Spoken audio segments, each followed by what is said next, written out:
Hey everyone, welcome back to my channel. Currently up to 10 or 11 subscribers, so we are getting up there. But anyways, welcome. My name is Morgan and I am a very new YouTuber, or attempting to be a YouTuber. This is like a very casual thing that I'm doing, but just really wanted to kind of share my knowledge about different topics and kind of hopefully help people that are maybe in this situation. So today I'm going to be talking all about how I travel while being 100% gluten-free. So I think I've stated previously that I have celiac disease. I was diagnosed when I was 17 and have been living with it ever since. I'm now almost 26, so I can't believe it's almost been 10 years. So definitely a lot of trial and error, a lot of failed gluten-free attempts, but a lot of wins as well. And at this point, I can say that I'm very confident to travel while being gluten-free. Just a disclaimer that I know that even people with celiac treat their sensitivity levels or their preference levels very differently. So I am very careful. However, I still go out to eat, and I know that some celiac people don't even feel comfortable eating out, which, you know, to each their own. They might have higher levels of sensitivity or anxiety around that, and I totally understand that because sometimes I'm in those positions as well. But for the most part, I try to be very gluten-free. Like, I don't share fryers and things like that. I am mindful of cross-contamination, but however, I've kind of made it a point to not sacrifice too much of my mental health and lifestyle to attempt to do a diet that may or may not affect me. Like a meal might affect me and it might not. I don't really know. So just wanted to give that disclaimer. Also want to give a disclaimer that I have had a routine endoscopy in 2022 and things are good. So the doctor said like my body is basically healed, like he can't see any issues that I've, been exposed to gluten that he can tell. So I feel like I'm doing the best for my body that I can. So yeah, just wanted to give those disclaimers that what I'm doing works well for myself and my family, but you can kind of pick and choose what works well for you and your family, and don't take this as like medical advice, anything that I'm saying, because I don't know your body. So let's just get right into it. So like I said, I was diagnosed when I was 17, and so that I was in high school. I was a senior in high school, in fact, and it was a huge adjustment and lifestyle shift. I grew up traveling. I've been abroad before I was gluten-free. My family was really big into camping, like RV camping growing up.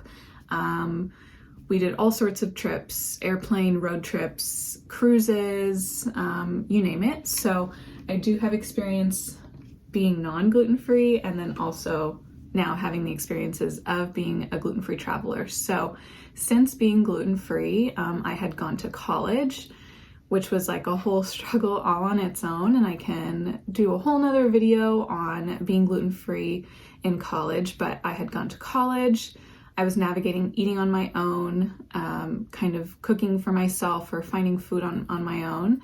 I've also studied abroad during college, and so that was another gluten-free hurdle that I had to kind of go through as well. And I've also done a solo trip abroad, so I've done some solo travel and have experience with that. My husband and I have done cruises. We're about to go on another cruise very soon. So I've had quite an array of travel experiences, which I'm very thankful for. I really enjoy travel, and that's one of my priorities in life is to be well traveled, because that's something that I really enjoy doing. So starting off, say I book a trip, one of the first things that I'll do is making sure wherever that destination is has some sort of infrastructure to have a gluten-free diet to begin with. So I'm not packing my bags and going to some random place that I've never looked up before. Typically when we fly, like we'll fly into major cities. I think cities and airports kind of go together, but I just make sure that I research ahead of time where I'm going. I'm not a business traveler, so I know that can be an instance of like, you don't have a choice of where you're traveling maybe. But in my instances, we've always gotten to choose for the most part where we're traveling to. And so I will do extensive research ahead of time to make sure that I know there are grocery stores, or learning the word gluten or celiac in that language, or doing some other type of research. So that is kind of the first step when booking a trip, is making sure that there is some sort of existing infrastructure around that can support being gluten-free. For example, that means if we're in a hotel, I always check to see if there is a mini fridge or refrigerator in the hotel room, because then I can get refrigerated foods. For example, we just went to New Orleans, and that hotel did have a mini fridge. It did not have a microwave, but we did not rent a car either, and so we were on foot.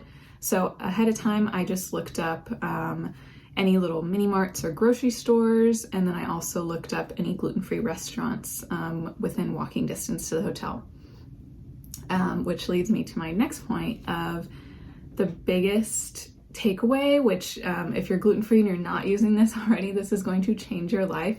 But if you are using this tool, this is gonna maybe be a no-brainer. But the Find Me Gluten-Free app is such a lifeline when traveling or when you're at home. So the Find Me Gluten-Free app is totally free.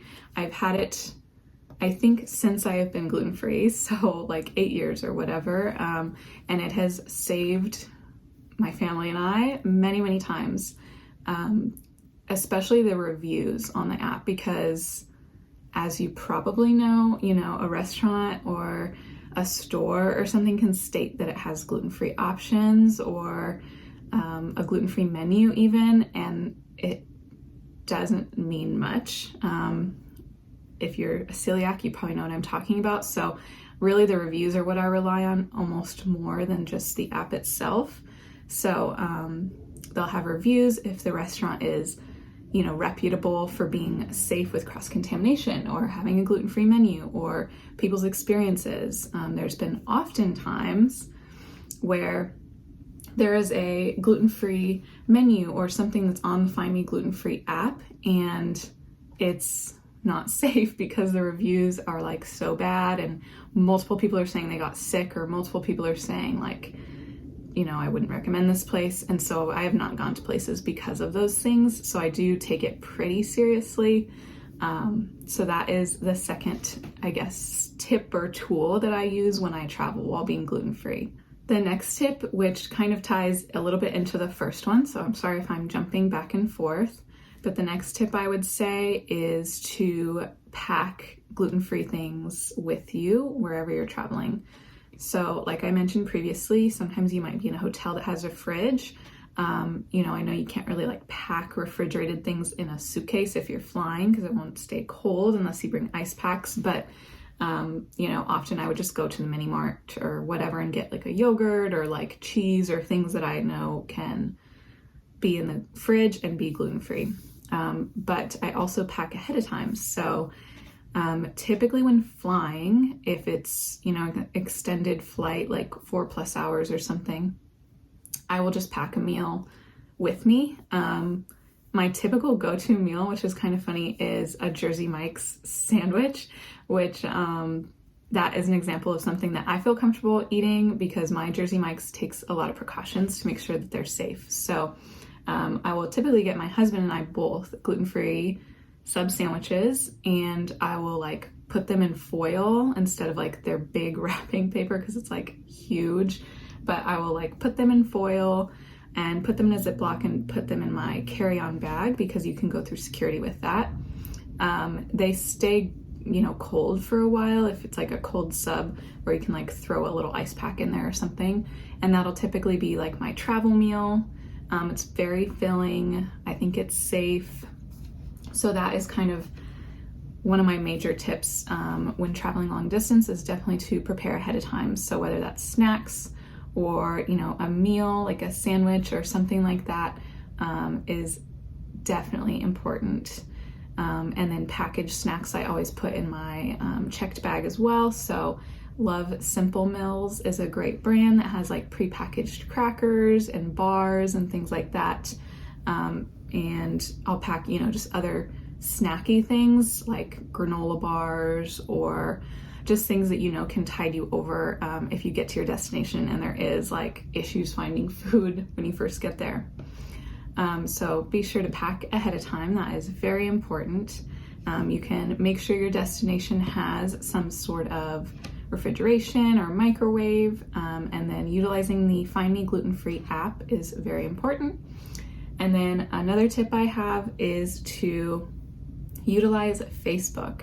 So I don't know if you're a big Facebook user or not, but a ton of my gluten-free information has been found through Facebook groups. So you can go to Facebook and go to groups, and you can literally type gluten-free Dallas, Texas, and there's probably a group for it. Or a few that I'm a part of, I think, is like Celiac support group, which is like a global group. And so you can search within the group a destination that you're going to, and it can pop up like all the different restaurants or stores that people have gone to, and like conversation threads about certain places. So that is a huge tip that has helped me, especially for traveling abroad. And then there are other groups within Facebook. I'm a part of a gluten-free Disney Facebook group. So that has, as you can imagine, a bunch of information about being gluten-free while traveling to Disneyland, Disney World, Disney Cruise, you name it. They have a ton of info. And if you didn't know, Disney is one of the best places to travel if you have food restrictions, because they are very accommodating and very safe. So Gluten-Free Disney is another app or group I'm a part of.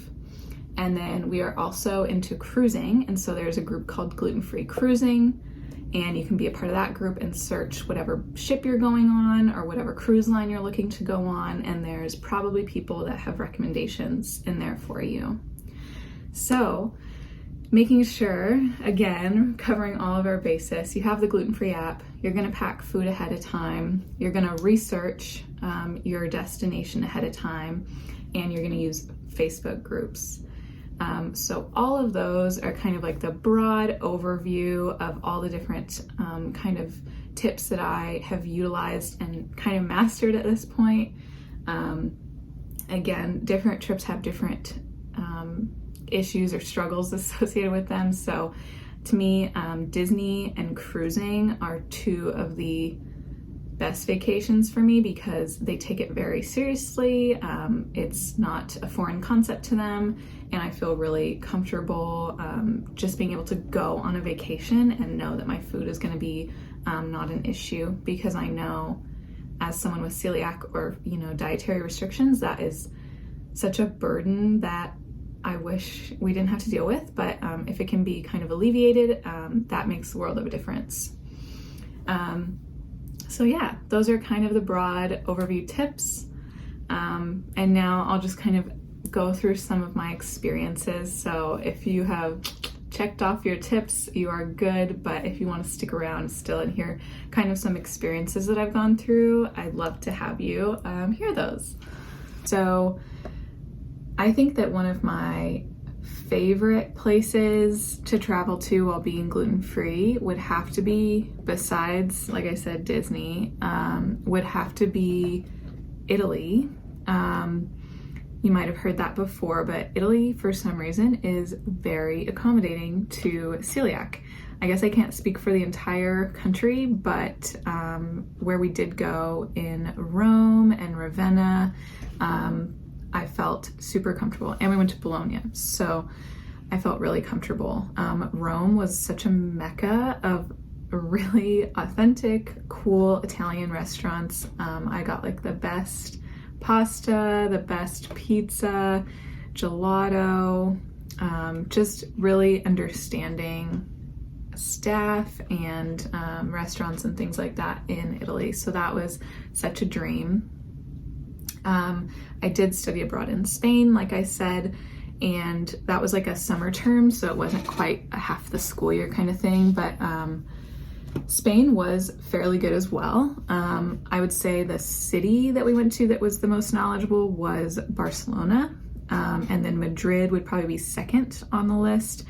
And then we went to Sevilla, which would be like third on the list because they were like more of a smaller place.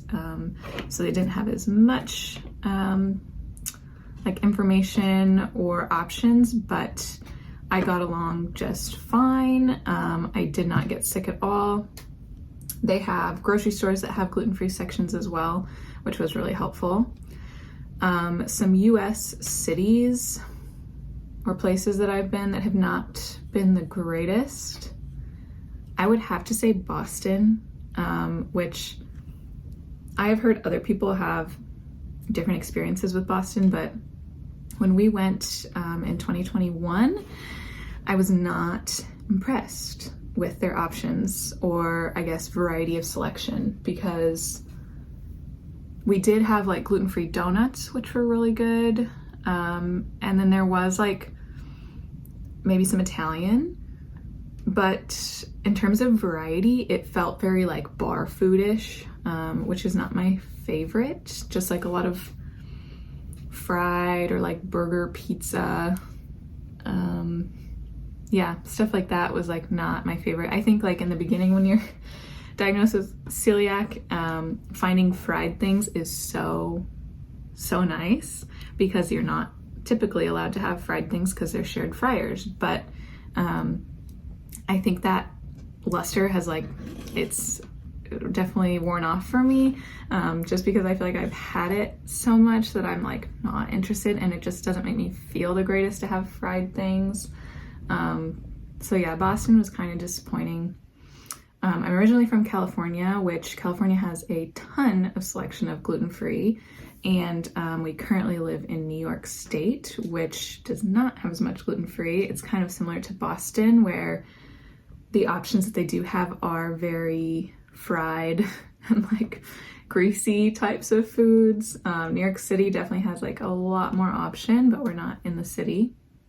So yeah, New York is not my favorite place to be gluten-free, but it's doable. So yeah, those are some of, I guess, the destinations and experiences that I've had. I have had some like hellish nightmare like experiences in those places, but nothing comes to mind off the top of my head. But yeah, really hope that this was informational, helpful. And if you are newer to being gluten-free while traveling, I hope this was somewhat helpful. And you got a little bit new insight that hopefully will alleviate some of your stressors, because I know traveling is a huge stressor while being gluten-free or having dietary restrictions. So I just want to encourage you that it is doable. It is not the easiest, especially starting out. And I know some destinations can be way easier than others. I have not gone to any like Asian countries or regions. I have mainly just gone to Europe and some like Caribbean types of destinations, but I have not, and Mexico, things like that, but I have not gone to any Asian regions. So I am not sure how those would be. But you never know. Just look up in those Facebook groups and see what you can find. I'm sure that there's people who have done it before. So yeah, thanks for watching. If you are interested in any other gluten-free travel topics or gluten-free topics in general, please let me know. I'd love to do another conversational type of video, but I hope you enjoyed. Please like and subscribe, and happy traveling.